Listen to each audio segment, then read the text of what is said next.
हिंदू धर्म की शुरुआत वैदिक काल में हुई थी, जो 3500 साल से भी ज्यादा पुराना है। यह युग हिंदू संस्कृति और धर्म की नींव माना जाता है। वैदिक काल का नाम वेदों के नाम पर रखा गया है, जो हिंदू धर्म के सबसे पुराने पवित्र ग्रंथ हैं। ये ग्रंथ न केवल धार्मिक ग्रंथ हैं, बल्कि प्रारंभिक इंडो आर्यन सभ्यता के बारे में ज्ञान का भंडार भी है। वैदिक संस्कृत में रचित वैदिक भजन, अनुष्ठानों, मिथकों और आध्यात्मिक अंतर्दृष्टि का एक समृद्ध संग्रह है। वैदिक काल के दौरान समाज मुख्य रूप से कृषि प्रधान था और अनुष्ठान प्राकृतिक तत्वों पर लोगों की निर्भरता को दर्शाते थे। अग्नि देवता, इंद्र, वर्षा देवता और सूर्य देवता जैसे देवताओं की पूजा प्रचलित थी, जो दैनिक जीवन में इन तत्वों के महत्व को दर्शाती है। वेदों को 4 संग्रहों में विभाजित किया गया है: ऋग्वेद, सामवेद, यजुर्वेद और अथर्ववेद। प्रत्येक धार्मिक प्रथाओं में एक अद्वितीय उद्देश्य की पूर्ति करता है। इस समय के दौरान सामाजिक संरचना वर्ण नामक जाति व्यवस्था में व्यवस्थित थी, जिसमें ब्राह्मण, क्षत्रिय, वैश्य और शूद्र शामिल थे। यह प्रणाली शुरू में अधिक लचीली थी और जन्म के बजाय किसी के व्यवसाय पर आधारित थी। वैदिक काल ने आध्यात्मिक और दार्शनिक खोजों की नींव रखी, जो बाद की शताब्दियों में हिंदू धर्म को परिभाषित करेंगी। जैसे जैसे वैदिक युग आगे बढ़ा, कर्मकांडी प्रथाओं से अस्तित्व की प्रकृति की दार्शनिक जांच में बदलाव आया। यह संक्रमण बाद के वैदिक ग्रंथों द्वारा चिह्नित किया गया है, जिन्हें उपनिषद कहा जाता है, जो आध्यात्मिक अवधारणाओं और भौतिक दुनिया से परे ज्ञान की खोज में तल्लीन है। वेद हिंदू धर्म में सर्वोपरि स्थान रखते हैं, आध्यात्मिक ज्ञान के स्रोत के रूप में पूजनीय हैं। इन प्राचीन ग्रंथों को अपौरुषेय माना जाता है, जिसका अर्थ है मानव मूल का नहीं, और माना जाता है कि यह ऋषियों को उनके ध्यान के दौरान प्रकट हुआ परम सत्य है। वैदिक ग्रंथ भजनों, मंत्रों, अनुष्ठानों और दार्शनिक प्रवचनों का संकलन है, जो हिंदू धार्मिक परंपराओं की रीढ़ है। वैदिक ग्रंथों में ऋग्वेद सबसे पुराना और सबसे महत्वपूर्ण है, जिसमें विभिन्न देवताओं को समर्पित भजन है। सामवेद अनिवार्य रूप से अनुष्ठानों में प्रयुक्त धुनों और मंत्रों का संग्रह है, जो आध्यात्मिक प्रथाओं में ध्वनि और कंपन के महत्व पर जोर देता है। यजुर्वेद बलिदान अनुष्ठान करने के लिए एक मार्गदर्शक के रूप में कार्य करता है, जबकि अथर्ववेद अधिक गूढ़ मंत्रों और मंत्रों का परिचय देता है, जो वैदिक संग्रह के भीतर विचारों की विविधता को दर्शाता है। बाद में लिखे गए उपनिषद वेदों के दार्शनिक विस्तार का प्रतिनिधित्व करते हैं। वे कर्मकांडी पूजा से ध्यान को आत्मा या आत्मान और परम वास्तविकता या ब्रह्म के ज्ञान और समझ की अधिक चिंतनशील खोज पर स्थानांतरित करते हैं। उपनिषदों की शिक्षाओं ने हिंदू धर्म के भीतर विचारों के विभिन्न स्कूलों को जन्म दिया। कर्म, धर्म और मोक्ष या मुक्ति जैसी अवधारणाओं पर जोर दिया। उपनिषदों में पाए गए दार्शनिक पूछताछ ने हिंदू दर्शन में बाद के विकास की नींव रखी, जिससे आदि शंकराचार्य और स्वामी विवेकानंद जैसे विचारक प्रभावित हुए। वे दुनिया भर में आध्यात्मिक साधकों को प्रेरित करते रहते हैं, चेतना और ब्रह्मांड की प्रकृति में गहरी अंतर्दृष्टि प्रदान करते हैं। महाकाव्य महाभारत और रामायण केवल स्मारकीय साहित्यिक कृतियां नहीं हैं, बल्कि हिंदू धर्म के सांस्कृतिक और आध्यात्मिक ताने बाने का अभिन्न अंग है। ऋषि व्यास को दिया गया महाभारत दुनिया का सबसे लंबा महाकाव्य है, जिसमें 1 लाख से अधिक श्लोक हैं। यह कुरुवंश की कहानी बताता है, पांडवों और कौरवों के बीच संघर्ष पर ध्यान केंद्रित करता है, जिसका समापन कुरुक्षेत्र के महान युद्ध में होता है। महाभारत के सबसे महत्वपूर्ण भागों में से एक भगवद गीता है, जो राजकुमार अर्जुन और भगवान कृष्ण के बीच एक दार्शनिक संवाद है, जो युद्ध के मैदान में अर्जुन के सामने आने वाली नैतिक और नैतिक दुविधाओं को संबोधित करता है। गीता आध्यात्मिकता के विभिन्न मार्गों, भक्ति, ज्ञान और निःस्वार्थ कर्म सहित पर प्रकाश डालती है और आध्यात्मिक ज्ञान चाहने वाले लाखों लोगों के लिए एक महत्वपूर्ण मार्गदर्शक बनी हुई है। वाल्मीकि द्वारा रचित रामायण भगवान राम, उनकी पत्नी सीता और उनके वफादार भक्त हनुमान के जीवन और कारनामों का वर्णन करता है। कथा कर्तव्य, धार्मिकता और बुराई पर अच्छाई की विजय के विषयों की पड़ताल करती है। रामायण का प्रभाव धार्मिक शिक्षा से आगे बढ़कर पूरे दक्षिण एशिया और दक्षिण पूर्व एशिया में कलात्मक और सांस्कृतिक अभिव्यक्तियों को आकार देता है। दोनों महाकाव्यों ने पीढ़ियों के लिए नैतिक दिशा निर्देशों के रूप में कार्य करते हुए हिंदू मूल्यों और नैतिकता को आकार देने में महत्वपूर्ण भूमिका निभाई है। समकालीन समाज में उनकी कालातीत प्रासंगिकता को पुष्ट करते हुए उन्हें नियमित रूप से विभिन्न रूपों में सुनाया और अधिनियमित किया जाता है, जैसे कि नृत्य, नाटक और त्योहार। उनकी कहानियां, पात्र और शिक्षाएं अनगिनत रूपांतरणों और व्याख्याओं को प्रेरित करती रहती हैं, जो इन प्राचीन ग्रंथों की स्थायी शक्ति और अपील को प्रदर्शित करती है। वैदिक मूल के बाद से हिंदू धर्म में महत्वपूर्ण विकास हुआ है, जो सहस्राब्दियों में समाज, संस्कृति और राजनीति में परिवर्तनों के अनुकूल है। मौर्य और गुप्त साम्राज्यों के दौरान हिंदू धर्म का पुनरुत्थान हुआ, जिसमें भव्य मंदिरों का निर्माण और अनुष्ठानों और प्रतिमा विज्ञान की औपचारिकता शामिल थी। इस काल में गैर वैदिक देवताओं और प्रथाओं का एकीकरण भी देखा गया, जिससे धार्मिक परिदृश्य समृद्ध हुआ। मध्यकाल को भक्ति और सूफीवाद जैसे भक्ति आंदोलनों के उदय द्वारा चिह्नित किया गया था, जिसने एक व्यक्तिगत ईश्वर के प्रति व्यक्तिगत भक्ति पर जोर दिया और कठोर जाति सीमाओं को पार कर लिया। तुलसीदास, कबीर और मीराबाई जैसे संतों ने इस आंदोलन का समर्थन किया, जिससे आम बोलचाल की भाषाओं और कविता के माध्यम से आध्यात्मिकता जन जन तक पहुंची।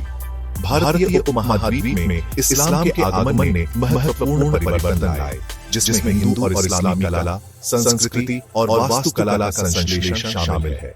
चुनौतियों के बावजूद हिंदू धर्म ने नए संप्रदायों और दार्शनिक विचारों के विकास के साथ अनुकूलित और विकास करना जारी रखा। औपनिवेशिक युग ने पश्चिमी शिक्षा और विचारों का परिचय दिया, जिससे हिंदू विचारों में पुनर्जागरण हुआ। राजा राममोहन रॉय और स्वामी विवेकानंद जैसे सुधारकों ने इसके मूल मूल्यों को संरक्षित करते हुए हिंदू प्रथाओं का आधुनिकीकरण करने की मांग की। उन्होंने सार्वभौमिकता, सामाजिक सुधार और तर्कसंगतता पर जोर दिया, जिससे एक वैश्विक धर्म के रूप में हिंदू धर्म का मार्ग प्रशस्त हुआ। आज हिंदू धर्म एक गतिशील धर्म है, जो अपनी ऐतिहासिक अनुकूलनशीलता और लचीलापन को दर्शाते हुए विश्वासों और प्रथाओं की एक विस्तृत श्रृंखला को अपनाता है। यह आधुनिक विचार और आध्यात्मिकता को प्रभावित करना जारी रखता है, जीवन की परस्पर संबद्धता और आंतरिक शांति की खोज में अंतर्दृष्टि प्रदान करता है। आदि शंकराचार्य हिंदू दर्शन के इतिहास में एक महान व्यक्ति है, जिन्हें अद्वैत वेदांत विचारधारा को पुनर्जीवित करने और मजबूत करने का श्रेय दिया जाता है। 8वीं शताब्दी ईस्वी में जन्मे शंकराचार्य ने पूरे भारत की यात्रा की, मठों या मठों की स्थापना की और एक सामान्य दार्शनिक ढांचे के तहत विविध धार्मिक संप्रदायों को एकजुट करने के लिए विद्वानों से बहस की। उनकी शिक्षाओं ने वास्तविकता की गैर वैध प्रकृति पर जोर दिया, यह दावा करते हुए कि व्यक्तिगत आत्मा या आत्मान परम वास्तविकता ब्रह्म के समान है। इस गहन अंतर्दृष्टि ने प्रचलित कर्मकांडी प्रथाओं को चुनौती दी, ज्ञान और ध्यान के माध्यम से किसी के वास्तविक स्वरूप के प्रत्यक्ष अनुभव और प्राप्ति की वकालत की। शंकराचार्य ने उपनिषदों, भगवद गीता और ब्रह्मसूत्रों पर कई ग्रंथों और भाष्यों की रचना की, जो हिंदू दर्शन में मूलभूत कार्य बने हुए हैं। भज गोविंदम जैसे उनके भजन चिकित्सकों के बीच भक्ति और आत्मनिरीक्षण को प्रेरित करते रहते हैं। अन्य उल्लेखनीय हस्तियों में रामानुज और माधव शामिल हैं, जिन्होंने आत्मा और ईश्वर के बीच संबंध के विभिन्न पहलुओं पर जोर देते हुए ईश्वरवादी वेदांत सूत्रों के विकास में योगदान दिया। उनकी शिक्षाओं ने भक्ति प्रथाओं को बढ़ावा दिया और अनुयायियों की पीढ़ियों को प्रेरित किया। इन दार्शनिकों और उनकी शिक्षाओं ने हिंदू धर्म के बौद्धिक और आध्यात्मिक परिदृश्य को आकार दिया है, विचारों की विविधता को उत्साहित किया है, जो रहस्यमय और भक्ति दोनों, पारलौकिक और आसन्न दोनों को समायोजित करता है। खंड 6 प्रमुख दर्शन, वेदांत और योग। वेदांत और योग हिंदू धर्म में दो सबसे प्रभावशाली दार्शनिक प्रणालियों का प्रतिनिधित्व करते हैं। प्रत्येक आध्यात्मिक प्राप्ति के लिए अद्वितीय मार्ग प्रदान करता है। वेदांत उपनिषदों की शिक्षाओं से व्युत्पन्न वास्तविकता की प्रकृति और व्यक्तिगत आत्मा और परम चेतना ब्रह्म के बीच संबंध की पड़ताल करता है। इसमें विभिन्न स्कूल शामिल हैं, जिनमें अद्वैत या गैर द्वैतवाद, विशिष्टाद्वैत या योग्य गैर द्वैतवाद और द्वैत या द्वैतवाद शामिल है। आदि शंकराचार्य द्वारा प्रचारित अद्वैत वेदांत का मानना है कि दुनिया का कथित द्वैत माया नामक एक भ्रम है और ब्रह्म के साथ किसी की एकता की प्राप्ति के माध्यम से सच्ची मुक्ति या मोक्ष प्राप्त होती है। रामानुज द्वारा वकालत की गई विशिष्टाद्वैत ईश्वर पर अपनी निर्भरता को पहचानते हुए आत्मा की विशिष्टता पर जोर देती है। माधवा द्वारा समर्थित द्वैत आत्मा और ईश्वर के बीच शाश्वत भेद पर प्रकाश डालता है, भक्ति पूजा को बढ़ावा देता है। योग एक आध्यात्मिक अनुशासन के रूप में पतंजलि के योग सूत्र में विस्तृत है, जो आध्यात्मिक ज्ञान प्राप्त करने के लिए 8 गुना पथ का वर्णन करता है। इन प्रथाओं में नैतिक उपदेश या यम और नियम, शारीरिक आसन या आसन, श्वास नियंत्रण या प्राणायाम और ध्यान या ध्यान शामिल है। योग शरीर, मन और आत्मा के सामंजस्य का प्रयास करता है, आध्यात्मिक विकास के लिए एक समग्र दृष्टिकोण प्रदान करता है। वेदांत और योग दोनों ने सांस्कृतिक सीमाओं को पार कर लिया है, वैश्विक आध्यात्मिकता और कल्याण को प्रभावित किया है। वे जीवन की चुनौतियों से निपटने, आंतरिक शांति को बढ़ावा देने और स्वयं और ब्रह्मांड की गहरी समझ को बढ़ावा देने के लिए व्यावहारिक उपकरण प्रदान करते हैं। खंड 7 हिंदू धर्म में प्रथाएं, अनुष्ठान और त्योहार। हिंदू धर्म प्रथाओं, अनुष्ठानों और त्योहारों के एक समृद्ध ताने बाने की विशेषता है, जो इसकी विविध सांस्कृतिक विरासत को दर्शाता है। हिंदुओं के दैनिक जीवन में अनुष्ठान एक महत्वपूर्ण भूमिका निभाते हैं, जिसमें साधारण दैनिक प्रसाद से लेकर विस्तृत मंदिर समारोहों तक की गतिविधियों की एक विस्तृत श्रृंखला शामिल है। ये अनुष्ठान सांसारिक को पवित्र करने का काम करते हैं, व्यक्ति और ईश्वर के बीच संबंध की भावना को बढ़ावा देते हैं। दिवाली, होली और नवरात्रि जैसे हिंदू त्योहार बड़े उत्साह और जोश के साथ मनाए जाते हैं। रोशनी का त्योहार दिवाली अंधेरे पर प्रकाश की ओर, बुराई पर अच्छाई की विजय का प्रतीक है। रंगों का त्योहार होली वसंत के आगमन और जीवन के आनंद का जश्न मनाता है।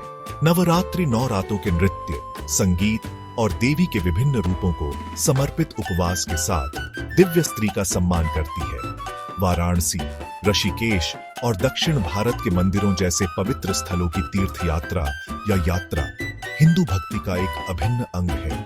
इन यात्राओं को आध्यात्मिक विकास और प्रतिबिंब के अवसरों के रूप में देखा जाता है, जिससे भक्तों को आशीर्वाद और मुक्ति मिलती है।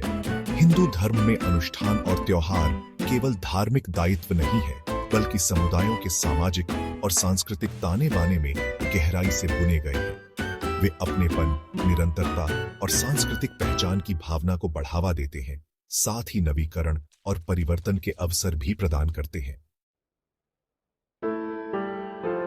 खंड 8 हिंदू धर्म का सांस्कृतिक और सामाजिक प्रभाव। हिंदू धर्म ने कला, वास्तुकला, संगीत और साहित्य को आकार देते हुए भारत और उसके बाहर के सांस्कृतिक और सामाजिक लोकाचार को गहराई से प्रभावित किया है। खजुराहो, कोणार्क और मदुरई की जटिल मूर्तियां और राजसी मंदिर हिंदू विषयों से प्रेरित स्थापत्य प्रतिभा के प्रमाण हैं। ये स्थल अपनी आश्चर्यजनक नक्काशी और पवित्र ज्यामिति के साथ दुनिया भर के तीर्थयात्रियों और कला प्रेमियों को आकर्षित करते रहते हैं। साहित्य में हिंदू विचारों से समृद्ध संस्कृत भाषा ने महाभारत, रामायण और कालिदास की शास्त्रीय कविता जैसी कालातीत रचनाएं तैयार की हैं। इन ग्रंथों ने क्षेत्रीय भाषाओं में अनगिनत रूपांतरणों को प्रेरित किया है, जिससे भारतीय उपमहाद्वीप की साहित्यिक विरासत समृद्ध हुई है।